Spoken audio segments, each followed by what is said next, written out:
इख्तिताम भी बहुत ही अच्छा है। दिल नहीं चाहता कि इख्तिताम हो, वाकई नहीं दिल चाहता। और ये नात तो बहुत तवील है ना, बहुत बहुत बड़ी नात है ये तो। और जिन्होंने ये जी हाँ 60-70 मुझे बहुत सारे याद है आपका पूरा पूरा हाँ मुझे याद है कि बहुत बड़ी है। अगर बंद कर लेता तो आपका प्रोग्राम खत्म हुई, ये बढ़ते रहते हैं। अच्छा जी कॉल भी है, देखते हैं कौन है। अस्सलाम वालेकुम। हेलो जी, अस्सलाम वालेकुम। अच्छा लाइन ड्रॉप हो गई है। लाइन ड्रॉप हो गई? जी हाँ जी लाइन ड्रॉप। अच्छा जी, अच्छा अब बिल्कुल थोड़ी सी बात करते हैं। हम अरकान इस्लाम के ऊपर बात हाँ हुमायूं से बात कर रहे थे। थोड़ी सी बात करते हैं फिर मुफ्ती साहब की तरफ आते हैं। ठीक है जी। जी तो खैर हुमायूं आपसे बात हो रही थी, अभी लेटेस्ट प्रोजेक्ट्स कौन कौन से चल रहे हैं ये बताएं। एक दो सीरीज हैं जिनकी बातचीत चल रही है, उसकी स्टोरी पे काम हो रहा है और इंशाल्लाह ईद के बाद उसकी रिकॉर्डिंग स्टार्ट हो जाएगी। कुछ क्राइम के हवाले से आजकल जो हमारे प्रॉब्लम ये कि जो ट्रेंड चलता है फिर चल पड़ता है, क्राइम स्टोरीज चलती है, क्राइम चल रही है तो चल रही है। अब हर चैनल पे देखेंगे जी वो रियल स्टोरीज को क्राइम की जो है। हाँ मतलब हम लोग इतने पैनिक हैं, उसके बाद आप फिर और पैनिक कर रहे हैं। हाँ। तो आपको क्या चाहिए, आप थके आ रहे आए हैं तो थोड़ा सा बैठ के आदमी रिलैक्स करता है, चिल करता है, एंटरटेन देखता है। हाँ। लाइवली प्रोग्राम्स होते हैं या कॉमेडी टाइप के। अच्छा कॉमेडी की हम बात करते हैं तो वो कॉमेडी का कॉन्सेप्ट भी खत्म हो गया है। अब सारे चैनल्स पे जितने भी वो सियासी लीडरान है वो कॉमेडी कर रहे हैं। सही बात है बिल्कुल। तो वो कॉन्सेप्ट भी खत्म हो गया। पूरे वक्त तो उन्होंने स्क्रीन को लिया हुआ है ना, वो कॉमेडी भी खत्म हो गया। तो अभी बस देखा देखी जो एक रूटीन चल रही है, जो एक चल गया बस वो चल गया। लेकिन मैं आपसे भी और बुलंद साहब आपसे भी जानना चाहूंगी, आप दोनों का ताल्लुक है मीडिया से और बहुत स्ट्रांगली है आप लोगों का, कि जिस तरह की अभी आपने जो जिनकी मूवीज की बात करी जो ड्रामेटाइज करके जो दिखाते हैं और फिर ऊपर लिखा हो PG लिखा हुआ था कि जी बच्चे ना देखें, तो ऐसा तो पॉसिबल ही नहीं है कि आजकल के बच्चों से आप कोई चीज हटा दें, छुपा लें। लेकिन क्या कहते हैं जो है वो ये चीज ये कॉन्सेप्ट सही है कि जो एक मर्डर अगर मर्डर स्टोरी है तो उसको पूरा ड्रामेटाइज करके आप बना करके दिखाते हैं, तो आई मीन एक अजीब सा मुझे नहीं समझ आ रहा। देखिए इसमें दोनों पहलू है जिया, इसमें एक पॉजिटिव पहलू भी है, एक नेगेटिव पहलू भी है। पॉजिटिव पहलू इस तरीके से है कि लोगों को सबक हासिल हो, सही है, कि जो ये काम कर रहे हैं ऐसा काम ना करें। नेगेटिव पहलू इस हवाले से है कि ऐसे बच्चे ऐसे गाइडेंस मिलती है कि यार ये काम होता है, जिन्होंने ये काम नहीं किया होता उनको एक तरीके से गाइडेंस मिल रही होती है कि ये क्या चक्कर है। जो प्लानिंग कर रहे होते हैं उनको पूरी एक प्लानिंग मिल जाती है। वो देखते हैं तो लोगों को ये होता है कि अच्छा चलो ये तो हम भी कर सकते हैं, ये तो आसान काम है, तो बहुत ईजी है। बहुत सारी चीजें हमें हिडन करनी चाहिए। दुनिया के अंदर क्राइम्स हर जगह होते हैं। जी हाँ। कोई ये कह गया जी फला मुल्क में नहीं होता या दूसरे मुल्क में नहीं होता, तो वो क्या करते हैं उस चीज को हिडन कर देते हैं। अच्छा लेकिन अभी मैंने बात की PG की जो बात की है बहुत अच्छी बात है।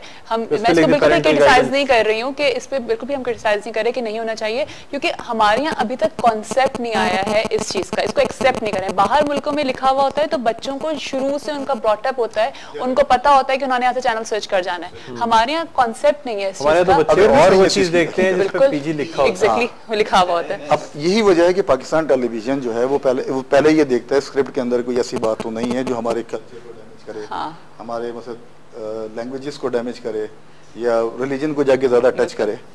तो वो इन तमाम चीजों को सामने देखते हैं, उसके बाद वो स्क्रिप्ट को अप्रूव करते हैं, फिर वो उसके बाद ड्रामा बनता है। और आप उठा के देखें पाकिस्तान टेलीविजन, वो ड्रामे आज भी रिपीट होते हैं। जी हाँ, वो आप पूरी फैमिली के साथ देखते हैं। आज भी बैठकर आप पूरी फैमिली के साथ देखते हैं, ऐसा लगता है जैसे आप फर्स्ट टाइम देख रहे हैं। हाँ, उसमें कोई हमारे यहाँ के ड्रामे जो मुख्तलिफ चैनल्स के वो एक दफा दिखाया, बस उसके बाद वो कहता है यार कौन सा आया कौन सा।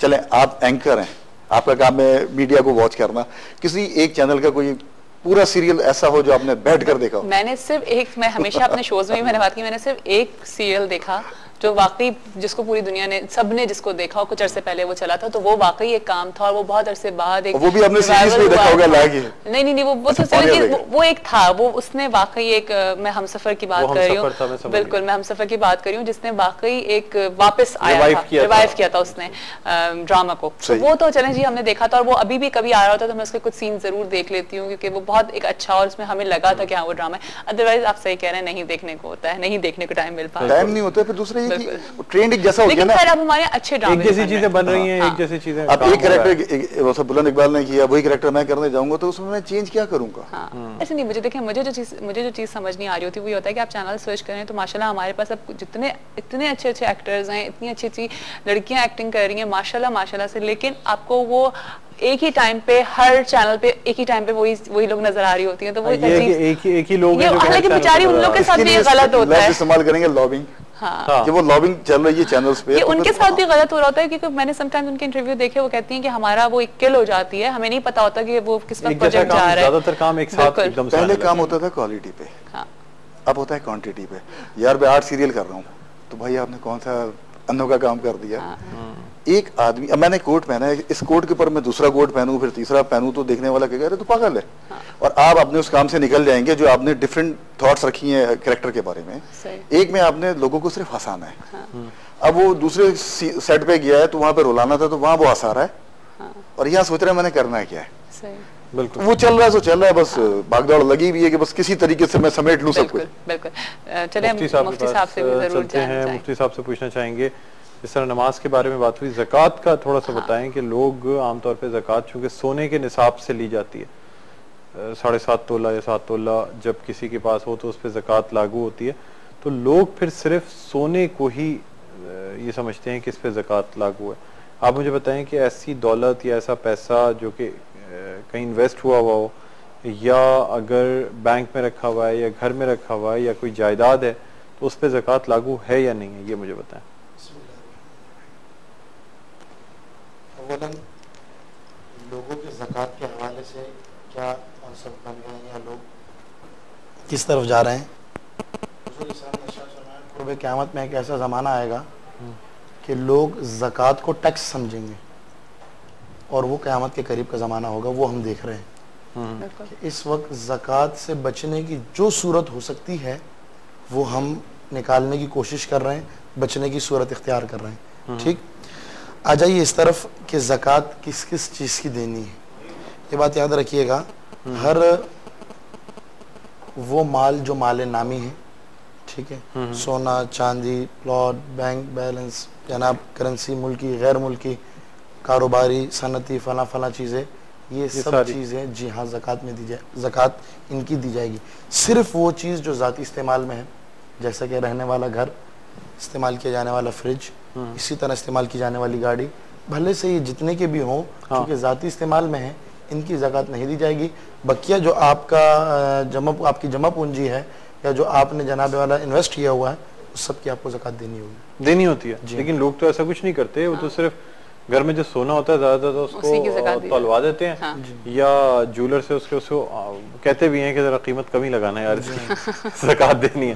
ज्वेलर भी पूछता है कि आप जो तौलवा रहे हैं, मतलब इसको तो ये हमें बेचने के लिए तौलवा रहे हैं या ज़कात देने के लिए, तो वो बताए थे ज़कात देने के लिए, तो फिर वो उसी हिसाब से थोड़ा कम करके बताता है कि अच्छा चलें जी, वैसे तो कीमत ज्यादा है लेकिन इसकी असल कीमत ये बनती है, तो आप तो ऐसे करें 40,000 रुपए के हिसाब से लगा लें, 60 ना करें, हाँ सर इसको ज्यादा ना करें, आप चले बस वेस्टेज भी मैं निकाल देता हूँ। आपके सवाल से पहले एक बात बता दूं, मेरे पास सवाल करने के लिए एक मोहतरम आए कि हजरत अगर ऐसा हो कि किसी आदमी के पास 50 लाख रुपए इस वक्त हों और वो अपने एम्प्लॉयर्स की अगर सैलरी डिटेक्ट कर दे उसमें से, तो उसके पास कुल बचते हैं 5 लाख रुपए।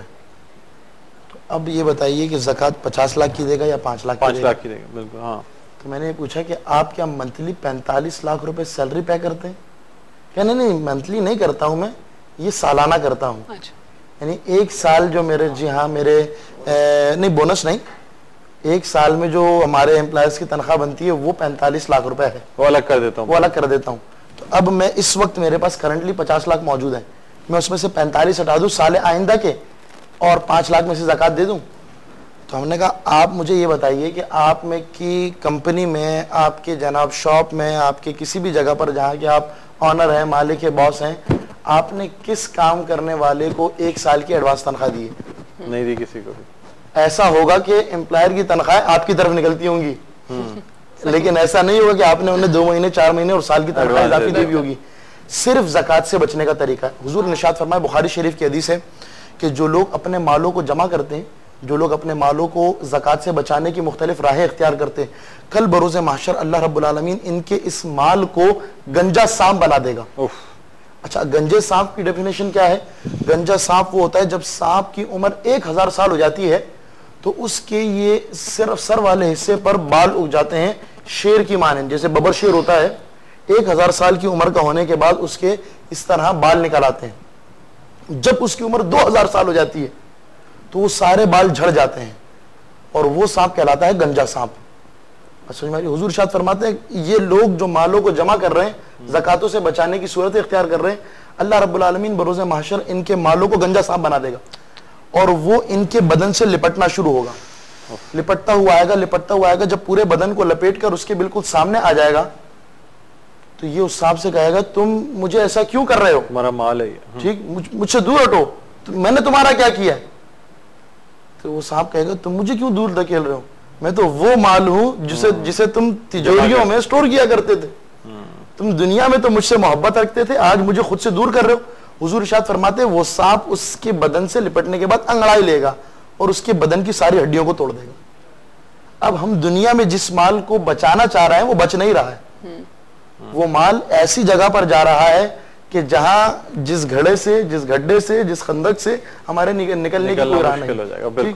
अब ज़कात अल्लाह रब्बुल आलमीन ने लाजिम की है और एक ऐसा छोटा सा हिस्सा है 2.5% कि कोई इशू नहीं रखता, 1 लाख में 2,500। सही बात है, ठीक।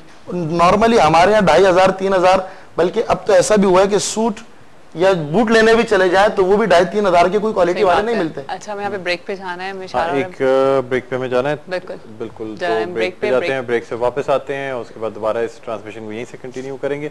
देखते रहिए नियमित इफ्तार।